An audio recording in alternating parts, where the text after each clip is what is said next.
Има ли ефект от устройството на Medicube? Режимът, след който наблюдавам най-много видими резултати, това е AirShot режима.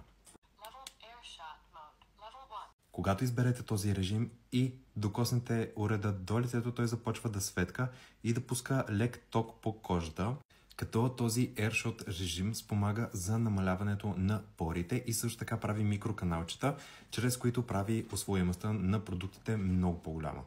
И след като завърша една пълна сесия с този режим, след това нанасям каквато и да е козметика и усещам как тя се абсорбира много добре от кожата ми и също така моята кожа по принцип е много мазна, но след този режим тя става доста по-суха, така че използвам и доста по-хидратиращи продукти.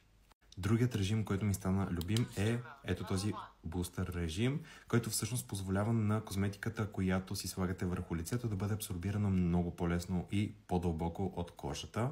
Дали има резултати? Ами ето така изглежда кожата ми след един цял ден навън.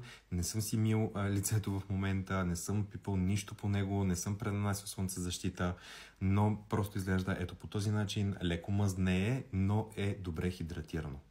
За другите режими вече ще ми трябва повече време, за да си дам мнението, тъй като вече те са стягащи и за тях за видими резултати трябва да има доста повече време и доста повече тестване. Така че за сега да, има определено доста добър ефект от уреда на Medicube.